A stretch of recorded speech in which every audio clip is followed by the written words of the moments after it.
Hello, everyone. Welcome to the Power Man podcast. My name is Rory Paquette. I am, as always, your very grateful host. You guys all know that. I've said this a few times. I want to say it again. So if you want to, buzz forward 15 seconds, you go right ahead and do it. But I'm going to thank all you guys one more time. Ever since we made the switch to 5 days a week, you folks have showed up. You've come out. You've really pushed the play button. And I could not be more grateful for the way you've supported this podcast. If you're not out there liking and sharing and, DMing and putting out comments and everything else, then I can't sit over here and do what I do. So grateful is really not even the word, but it's all I got for you today. Folks are great. And if you're a friend of the program, then you know that it's time to pay a couple of bills. So let's get that done real quick, and then we can introduce this awesome guest I have with me today. Uh, and it's Freedom Hill Coffee, guys. Freedom Hill Coffee at Freedom Hill Coffee on Instagram. Let me take a sip of my preferred beverage real quick. Man, I need another one of those. Man, that's good stuff. There we go. All right. Deep, dark, rich, bold, and beautiful. Just like my wife. They brew a mean cup of joe. They do all the right things for all the right reasons, and they support veterans, which is why we support them. You all know how important veterans are here at the Power Man podcast. They're that important to Freedom Hill Coffee as well. So check them out, Freedom Hill Coffee.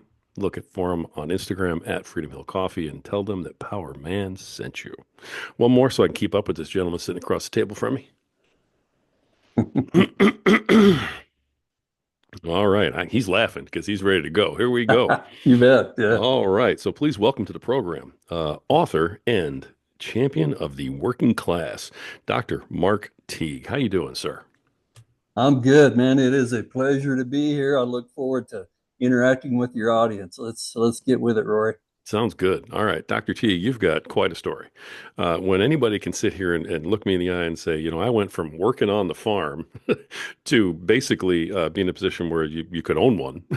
That's Yeah. huge. Okay, you're a rags to riches story, and you haven't forgotten where you came from. That's obvious just in talking to you for a couple minutes, and you've got a lot to share with folks. Tell people who you are and what you're about. Well, as far as forgetting where I came from, if I did that, my mother to this day would tan my backside. So I'd better not. I better remember the roots, or she will quickly remind me. Nice. My wife and I have a unique story, and that's why I wrote the book. I want to get the principles out because I think they will help people like your audience, people that you talk to. Our experience is growing up farm and ranch, old-fashioned America in the heart of Texas. We grew up on family farms and ranches. We were childhood uh, companions, high school sweethearts. We married as soon as she graduated high school. In fact, we have a picture of me attending her second birthday party when she's 2 years old. Oh Uh, my we we gosh. grew up together, same community, and married 1986. Started a family, and grew up with those old-fashioned values, old-fashioned American work ethic, and then 1986, the farm economy was tough. We decided we needed to change our livelihood, make a living a different way. So that took us to Oklahoma State University. I earned a doctorate in ag economics, and I joined the banking and finance industry. Built out a executive career there. Was started entry level job, middle management, upper management, C-suite jobs. I wound up in private equity at the end. Retired from that, my wife and I built out a manufacturing company making ammunition, small arms ammunition. We sold that. Now we've retired, and I've taken on the author role and speaker, and I want to champion the American working class. And I'll tell you what, Roy, through that experience, going from old-fashioned American values, the country way of living, very straightforward incentives. In that world, if you don't work, you don't eat. It's very clear. You get immediate feedback every day, every hour. Have you done your work? Have you done it right? It's right there in front of you. Well, that's something I noticed. You get into the corporate world, and it's anything but straightforward. Every game, every stunt, every political play you can imagine. And I was looking at that thinking, I need to build a team in order to find success. So I found myself reaching back to those old values and pulling them into this modern world and finding a way to apply them. And through that experience, several principles were just crystal clear to me. So I wrote them down and put them in a book. And I want your audience to benefit from that. Nice. And the name of the book is A Working Man's Guide. A Working Man's Guide right here. There it It's is. you go to the website. It's the title basically, www.aworkingmansguide.com. Drop the apostrophe, keep the A, and you'll find a lot of information there. Facebook is a great place as well. Dr. Mark L. Teague is the profile, and I have a series going on about the national debt right now. We're about 11, 12 videos in. I've got about that many more. So in this book, I basically lay out a roadmap to success for the working class. I'll start in chapter 1. I lay out principles that are must have. They're not negotiable. We must get them right. And then I spend the rest of the book applying those principles to every major area of life that a working class family will face. And so you have a roadmap that will take us to strength and make it permanent. And part of that is public policy. Toward the end of the book, I have an entire chapter on public policy. And one of the greatest threat that our country faces is the national debt. That is the greatest threat to each citizen. It's bigger than China. It's bigger than Russia. It's bigger than jihad. It is the most direct threat to our well-being is the debt that we have built. So I go into that in great detail, and I have a series going on now, which you can catch up on the Facebook profile. That's wonderful. Okay. We'll definitely have the website. We'll have the profile. We'll have all that stuff in the show notes for everybody, for sure. If you don't mind me, deviating here for a second and asking you, I never want you to give away the secret sauce, of course. I mean, I want people to buy this book. I'm personally looking forward to reading it. I haven't had a chance yet, but I'm gonna, and I'll message you on Facebook when I'm done too. But Excellent. it, I love everything you're saying right now. When you say the national debt, first, I could not agree more.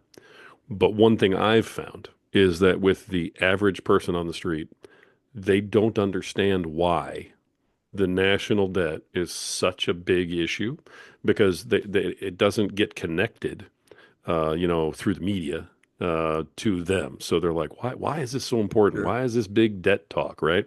Is there maybe a simple layman's answer that you can kind of throw out there just to let all of our listeners say, Absolutely. here's why this is really important?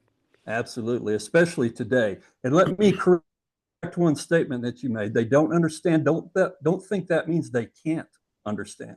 For sure. These kinds of issues, people prefer to not mess with it. They Right. want to go about their daily life, go to their jobs, have an income, take care of their families. They don't want to mess with esoteric stuff, and that's very good. But that's very proper. But when pressed, they can absolutely understand. And we have a great example that just happened: the 3-4 year period of inflation.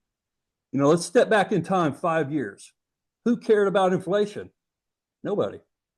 Step back in time a year. Who cared about inflation? Everybody, because it hits your budget. Right. When it hits the kitchen table, everybody cares, and they get locked into it. Well, here's the truth: that period of inflation from 2021, which we're still coming out of, actually, we're not clear of it yet. Right. We're getting close, but we struggled through that. That hit household incomes. It dropped a full $4,000 a year out of the average household budget. A little more than that, actually. Everyone felt that. Everyone knew that. You could see prices going up. We're starting to pull out of it a little bit. That's just a touch. That's just a shadow of what happens if we don't get the debt under control. We are marching straight toward a bond market crisis that will bring inflation like we've never had a bond market crisis in this country. It's happened many times over history and around the world. We've never had one here. If we don't change our habits, we're marching straight into it, and it'll make the last 4 years, last 4 or 5 years, look like a playground event. It will be that and much more, much worse. A bond market crisis has the same effect as aggregate demand in terms of sparking inflation. It's just far deeper. It's far worse. It's far more difficult to control because it's institutional. You've baked it into your nation's finances, into your budget. So aggregate demand, we know how to solve that. You crank up interest rates, you bring about a recession, you get prices under control. You saw that move on. It's painful. And you pull back on government spending. It's painful, but it works. It'll get it solved. A bond market crisis is that on steroids. It's far worse. So we just had an object lesson as a country as to what happens if we don't get the debt under control. And it's just a touch. It's a very light touch compared to what will happen if we don't. It's a must. We must. So I put an entire chapter. It's my last chapter, actually, except for the summary. And I build up to that over the course of the book because it is important stuff. That's the public policy side of the principles of problem solving, and it's critical. So, and what I would say to your audience, I build things in order. I start with basic problem solving skills that you must have. Then I apply that throughout the book.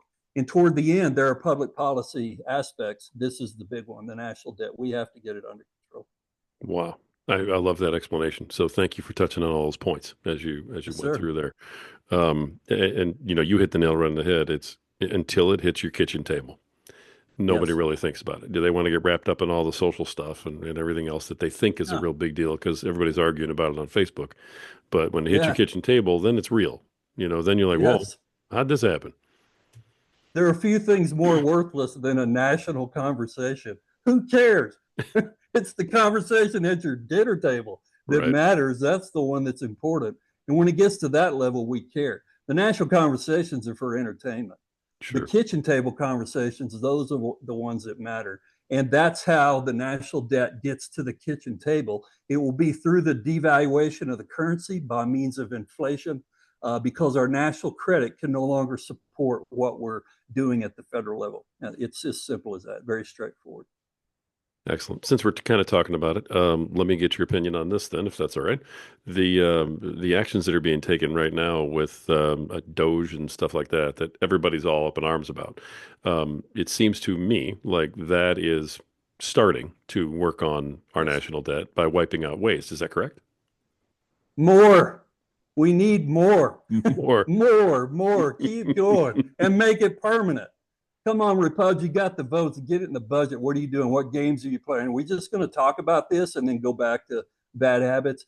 Get it in the budget, make it permanent, make it broader, make it deeper. Yeah, this is the right direction. We need more. We finally, we have some accountability. Uh, it's time for that to go deep, go broad, and make it long term, make it permanent. Absolutely. nice. Okay. I'm glad I asked that question. All right. Yeah. Yeah. Tell me how you really feel. That's awesome. You All right. bet. Beautiful. Okay. I know we've got the book. Is the book, it says it's a working man's guide. Yep. The purpose of the book is it to educate? Is it to lead people into doing things a little bit different or better? What's the purpose behind writing it? Here's the point. In voice, I write to the man. I write in voice to the male, but the intended beneficiary is actually the lady, the females. If I get the intended effect of this book, and men take heed to what I say. Ladies will have a better life, and they deserve it. It's time for men to step up. We need to step up and do our jobs. And here's the intent of the book. I want to reach people that are struggling. You've got some problem in your life that seems bigger than you. You just can't get a handle on it. You can't get your head wrapped around it. You're struggling with it. I would like for that person to take this book, and when they leave the book, they have a smile, they're confident, they have a clear mind, they have tools, they have strategies, they know what to do. That's the whole intent of the book. First of all, men, and then by way of better living, better choices, a more clear mind, the ladies as well. The ladies that are in your life, they should benefit directly. So it's for the entire family. It's for everyone to read. But I am speaking in direct voice to the man because men, we need to step up. It's time to step up and do our jobs. Stop the whining, stop the complaining, take responsibility, get tools, get skills, and get serious. Become a serious person. And here's the thing: the chapter one, I lead with it for a reason. And here's the point: a key choice in life is, do you accept life for what it is? Life is a series of problems. They're going to come your way right after another. Do you think you're too good for that? Do you think that's just a hassle? That's beneath you? You should be beyond that? You're a fool. If you think that, you're a child. You're not ready for adult life. You can't be depended upon. You're not reliable if you think that. Life is a series of problems. You have no choice in that. They're coming whether you like it or not. They're going to find you. The question is, how do you respond? What do you do about that? If you accept that, as the truth, now you become a serious person. That's like a dividing line issue. It separates wheat from chaff. It separates men from boys. Do you accept life for what it is, a series of problems? If I do, I'm now humble. People can rely upon me. I'm ready for the adult world, and I'm going to spend my time getting strategies, getting skills, getting tools that make me a grade A problem solver. Now I have a chance to be successful in life. If I don't accept that, it's not like, well, I'll get by. No, you have no chance. You have no chance whatsoever to find success. Life is going to roll right over you and leave you in wreckage lying by the side of the road. If you want a chance to find success, first of all, first and foremost, accept life for what it is. It is a series of problems. Now, I buckle down. I'm ready to face that. I'm ready to do something about it. That's a key choice. I love that. Buckle down and accept that you're not too good for the problems of life. Absolutely. I absolutely love that. What it's really reminding me of is, and this is a little bit of a segue, but I know that you're a very strong in your faith, and this is one of those moments where I'm sitting here thinking maybe that's where the problem happened, is that we no longer we now think that we're too good for all these problems in life because we aren't used to humbling ourselves to accept that, because we stopped a while ago humbling ourselves in front of God. Yes. Well, let me keep it secular for just a moment more. We have an Sure. entire group of people, especially in the West, especially in the States. They're just victims.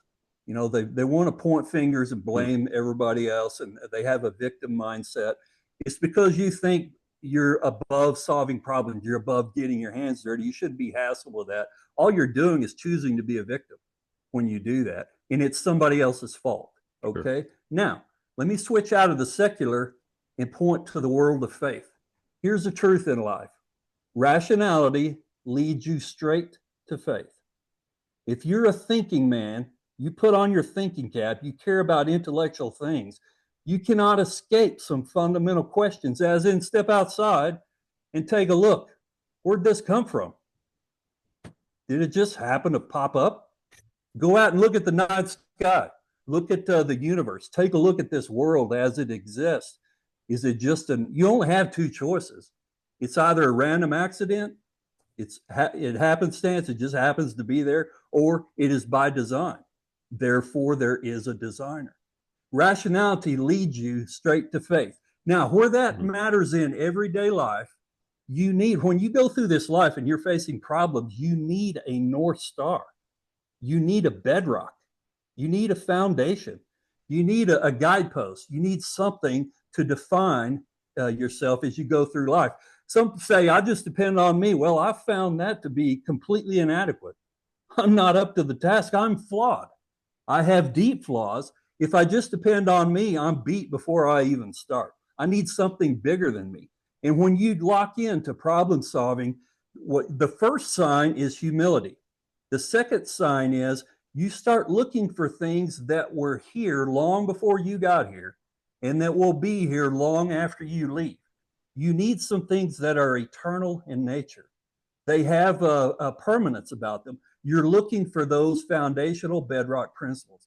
That's what problem solving leads you to. So I say, yes, in the secular sense, it comes in, how do we approach life? How do we view life?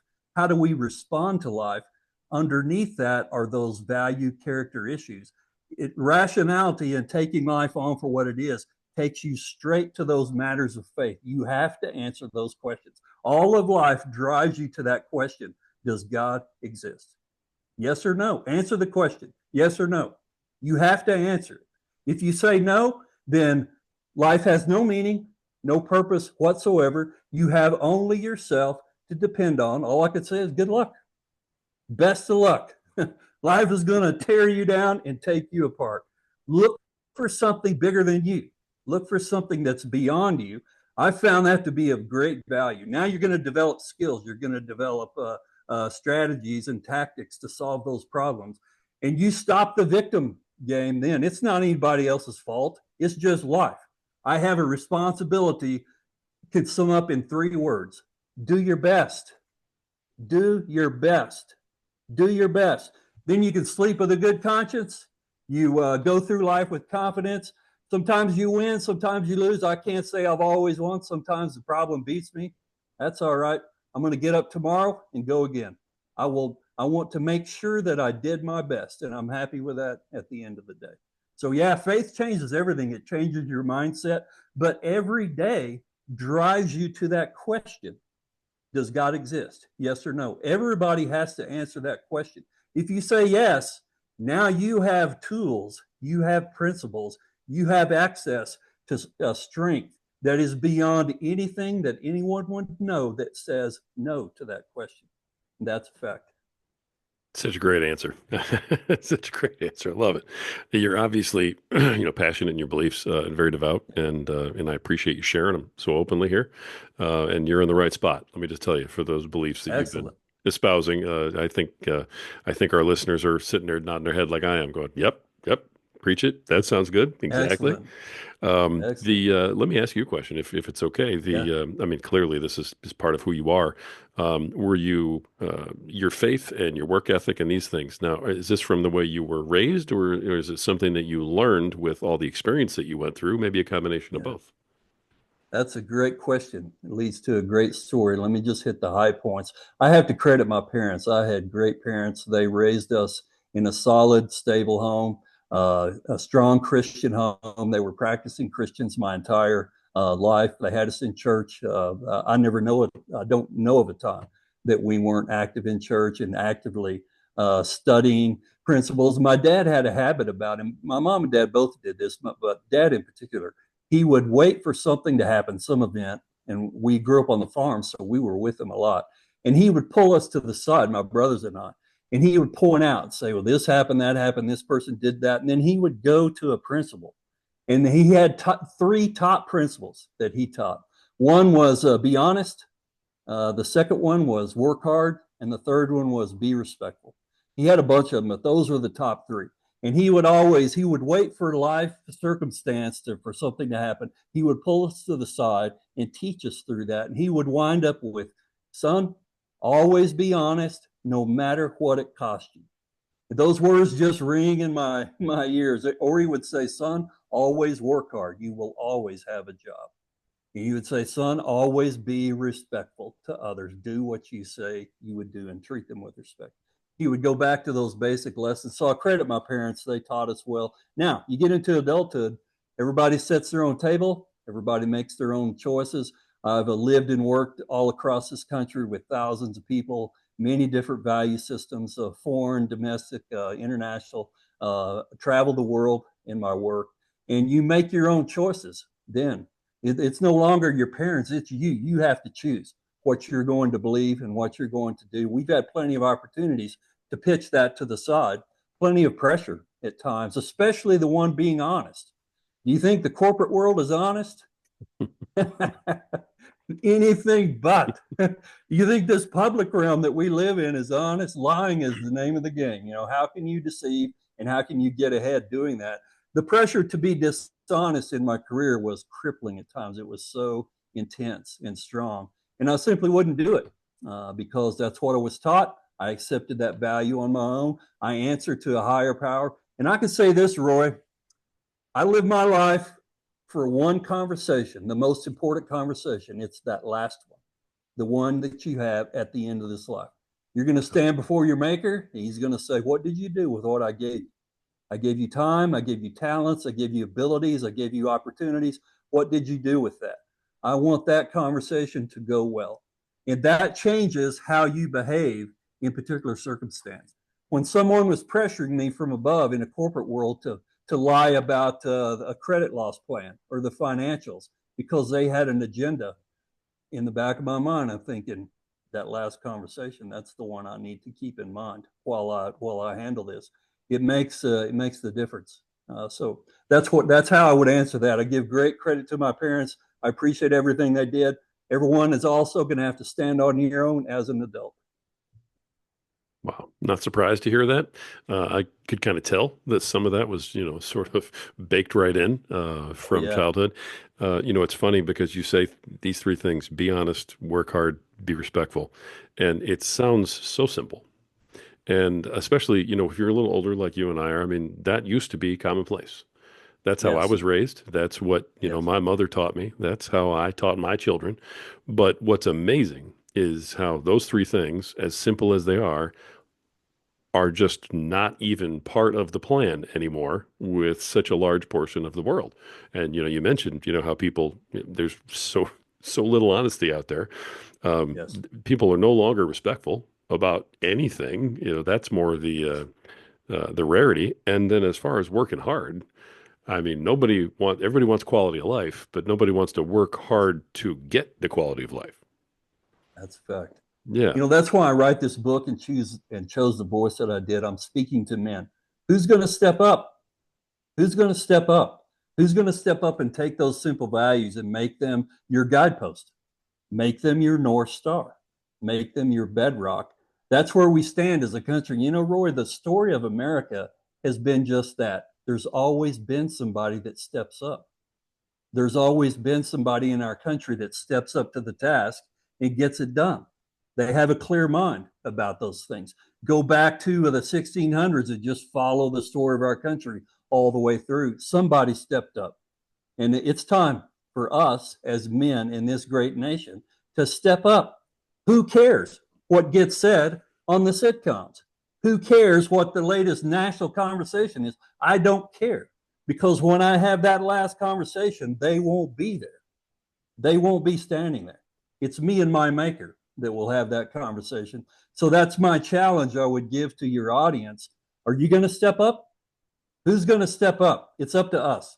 We need to do it today. So I answer the call. I'm game. Let's step up and just three words: do our best. Perfection is not expected. Perfection is not the goal. That's not something we can do. Faithfulness is the goal. God has not called us to perfection because he knows we can't do that, but he calls us to be faithful. That means you get up every day, you do your best, no matter what happens, you're going to get up and do it again the next day. That matters. It matters. So that's my challenge, and that's my statement that I would give to your audience. It's time for us to step up, go back to those simple, profound truths, apply them in a modern world, and do our best. That there's power in that, great power in that. love it.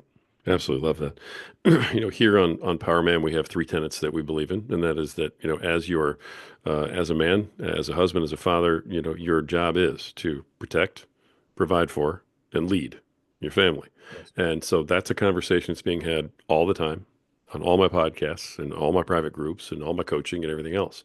Um, I believe, and I know that a lot of the listeners here believe, which is why they're still listeners, that it has to be done by men, that Yes. the stepping up and the leading has to come from men. And, so I guess there's two questions that I have for you. The first is, why does that seem like it's such a revolutionary thing to say to men today? And maybe part of that or the beginning of it is, what happened to us to Yeah. get us to where we actually have to be told on a podcast by guys like Yeah. you, right? That this is Yeah. important. Yeah. Well, here's understand context, and then it becomes clear. We have two opponents that are active every day. Now I'm going to go to the realm of faith. I'm going to speak directly in spiritual terms. Everyone lives this, whether we like it or not. We're all in this context, but people of faith need to understand it with crystal clarity. And that is every day when you get up, there are two opponents waiting on you. They're going to come at you every day. Either one is bigger than you. You can't beat either one on your own, let alone the tandem of them together. One opponent is the demonic. They're after you. There are spiritual personalities that are devoted wholly and completely to wickedness. They're going to come at you, and their tactic is basically this: plant thoughts, invoke feelings, influence actions. That's what they're after. They're going to plant thoughts in your mind, try to guide your mental habits. They want to invoke feelings, sentiment based upon those thoughts, and influence your actions. They don't control you, but they're going to use that plan to throw you off course, and they're very good. They understand human nature very well. They know our weaknesses. They have a plan. They work it every day. They're wholly given to destruction. And here's the thing: they don't care about your credentials. So you have this title after your name, or you've been a CEO or an owner. They don't care. It doesn't matter to them. So you're a loving man. You treated your wife well yesterday. They don't care. It means nothing to them. The intangibles, the value things, love, faith, and hope, character values, they don't care. It means nothing. Credentials, accomplishments, means nothing. Nothing. The only thing that they answer to is authority. They understand authority quite well. They don't care about you and I. The name of Roy, the name of Mark, doesn't matter to them. The name of Christ, they're terrified of him. He went to their home, their abode, and he beat them on their terms, on their turf. They had him in their residence, bound, covered in sin. God raised him from the dead. We're about to celebrate that here in just a few days. Right. They are terrified of him. So I'm going to say directly to your audience, if you want to take that opponent on your own, you have no chance, because they only recognize one thing: the name, the authority of Christ. That's it, and nothing else. Now you have a second opponent that's also after you, that you also cannot beat.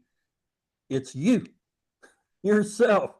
Your own nature is fallen, is broken. You're prone to weakness. You're prone to doing the wrong thing. So accept life again, accept it for what it is. You have an opponent that's committed to your destruction. You are individually, personally prone to destruction. Well, that's pretty bleak. The outlook does not look good. So let me re-ask the question: why are we in a place where these principles are not well understood? How could we not be in a place where they're not well understood?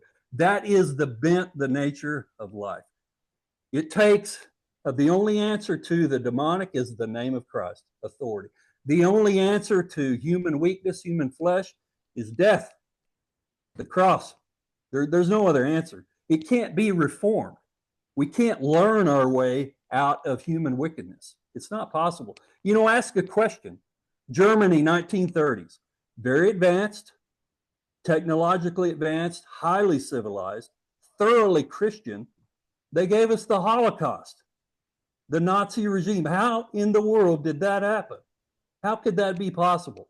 Modern day Germany, the homeland of Martin Luther, where the Reformation was started, they gave us the Holocaust. Now, if you do some study in that time period, the Lutheran Church, which dominated the nation, roughly statistically split into three groups when it came to Hitler and the Nazis.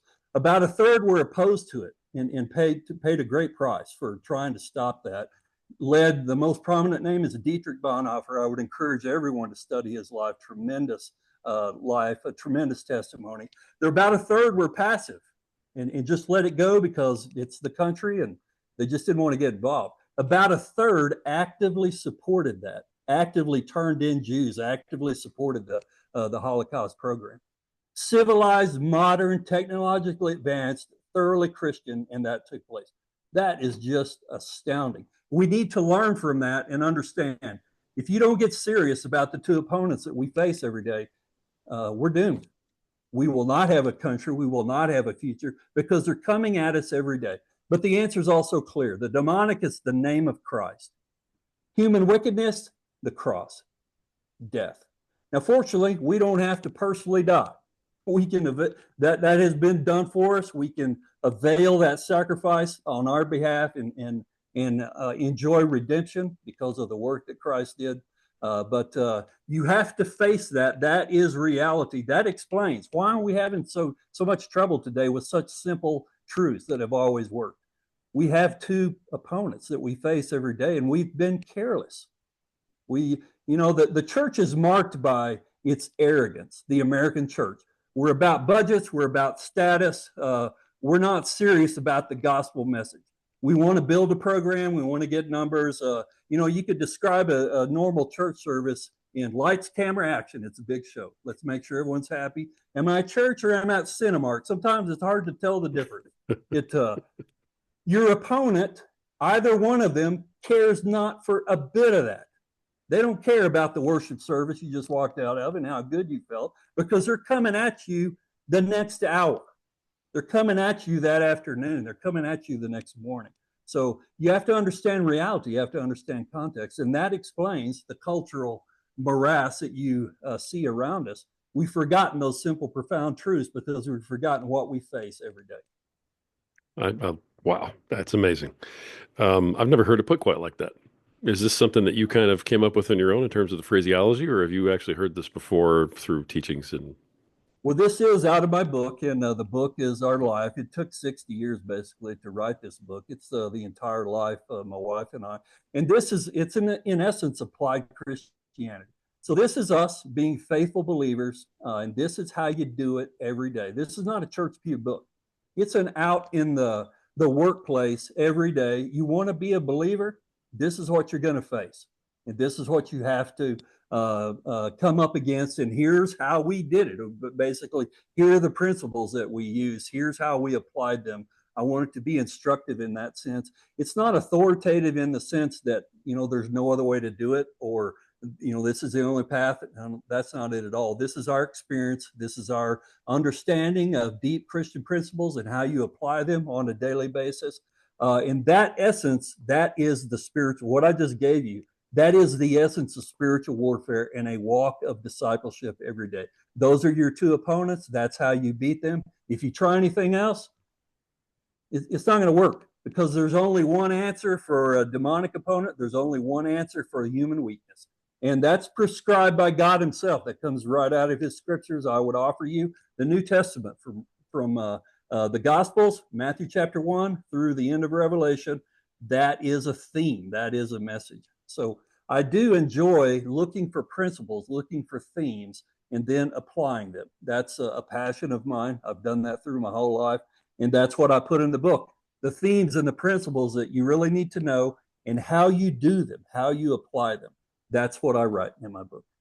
nice. So it's actionable steps also in the Oh, book yes. for people to start to Yes, take back control of this thing that they've lost control of. absolutely. In fact, I Beautiful. almost took the book and made it a workbook. I decided to stop because of length. So I retreated to the principles, and I'll get to the workbook later. That would have made it a 600 page tome, and that's just too much. So this book gathers the principles, and then I have examples and clear examples of application, and then you could take it into a workbook setting later, which I have in mind doing actually. Sure. Now, you've had, by all measurements, a very successful life. You've learned a lot. You had a good upbringing, happily married, so on and so forth. So, I mean, you could be sitting there with these ideas and taking care of you and yours, and just, staying under the radar. And what's calling you to put this out there for everybody else and say, hey, I need to get this word out to more people, as Yes. opposed to just living in your own beliefs yourself? It's a passion for the American working class. It drives me. The truth, here's some truths. America is a working class nation. It always has been. It always will be. And I would encourage us, don't use income to define working class. That's not relevant. Use a literal definition. The working class is the class that is working. Because the truth is, whether you have a little bit and you're trying to grow that, or whether you have a lot in terms of wealth and finance and you're trying to maintain it, the principles underneath it are the same. They're not different. And I say that from personal experience. Melissa and I have been poor as church mice, very tight shoestring budgets, and we've had big fat budgets with ample amounts. We lived by the same principles, and we still do. They are the same. When you start talking income to divide working class, that's a political stunt. You're just dividing people. That's just class warfare. You're trying to pit this group against that group because you either want to get a vote, you want to build an audience or something. But if you want to get down to what works, throw income out the window. It's not relevant. It's the working class is a class that is working. Look for the principles that bring success. They are the same regardless of the money involved. And that's a firm truth. Nice. I mean, I can't help but ask this question. So, you've got a fantastic platform that you're building on. Everything makes very good sense. You seem to be on the right, so to speak, in multiple terms of, all these topics. Nobody can argue with you about your national debt argument for sure. So, when does the campaign start? When are you going to start running for office over here? I'm pursuing the book and what that entails right now. I want to make the most of it, and I'm open to any means or any methods, any platform to bring America back to these solid principles and a modern application. That's the story of our life, my wife and I.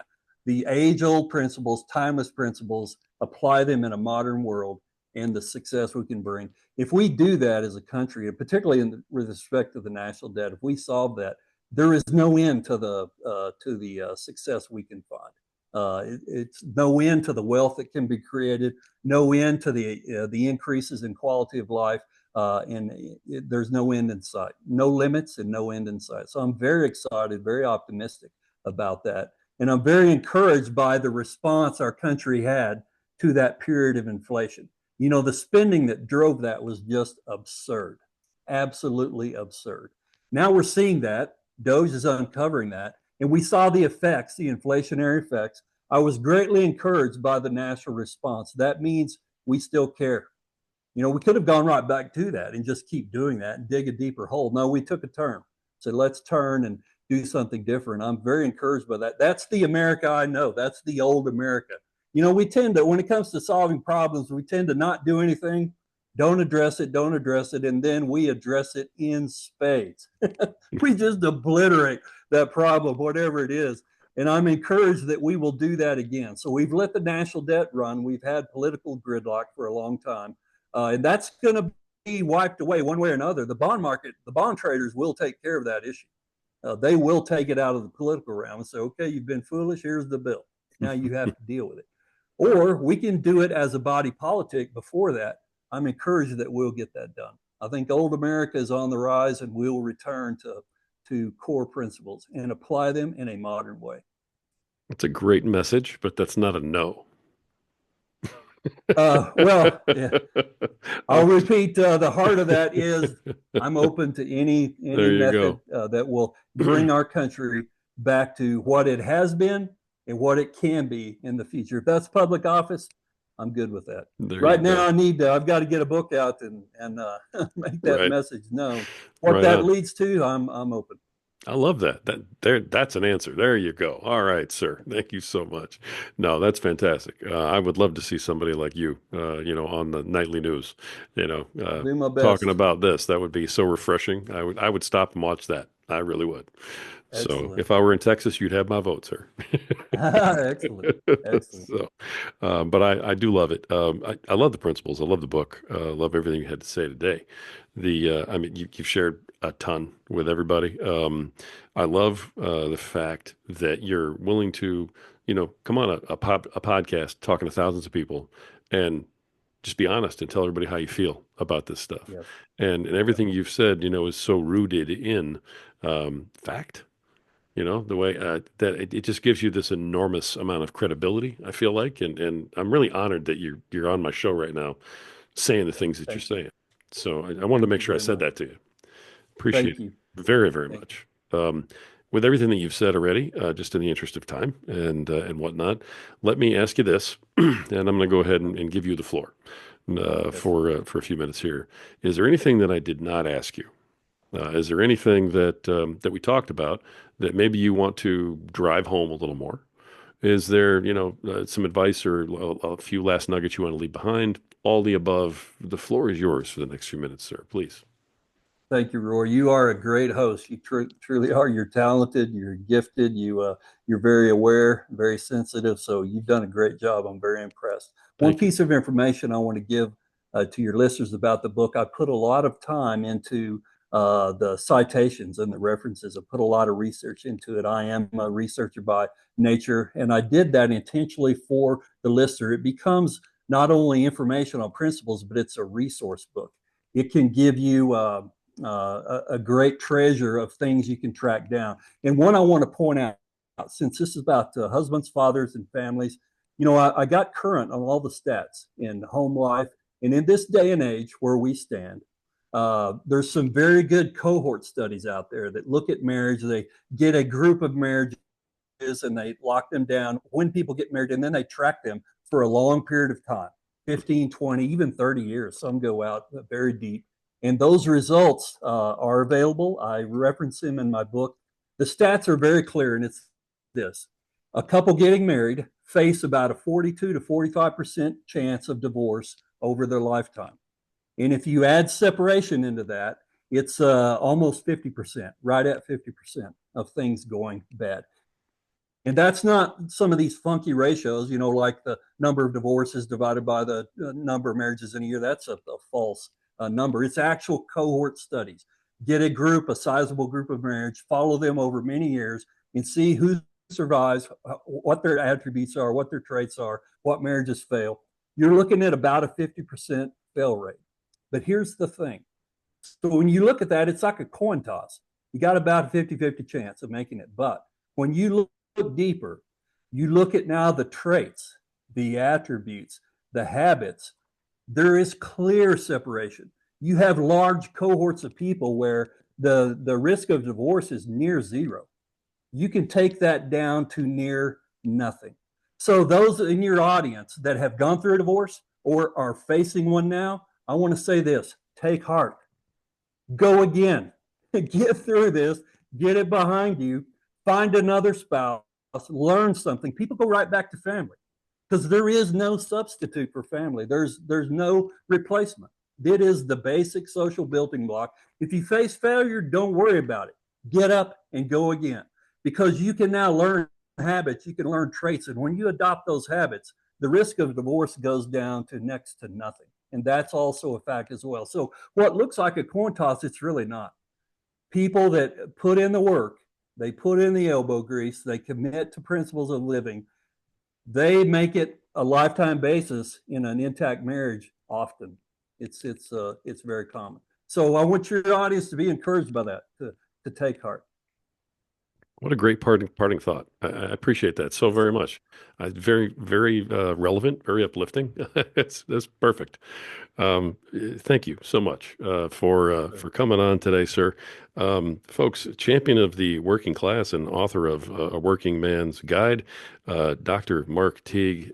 Dr. Teague, thank you again for everything Yes, today. sir. You've been absolutely wonderful. Yes, sir. It's a pleasure. Thank you.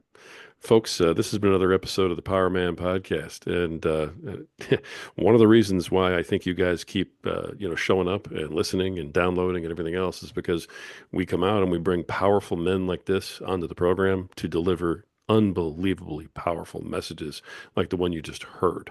There's no mincing words with this right now. If I can reiterate some of the things that Dr. Teague said, it's time, gentlemen, for us all to step up. Yeah. Be honest, work hard, be respectful. I mean, those are not tough things for us to do. They're something we all strive for. And the reason that we want to do that is what I'm saying to you every single program. It's because you have value. You are worth it to follow those principles. You have that kind of value in your life. Your families are worth it. And the only thing that's left is for you to believe it. Until next time.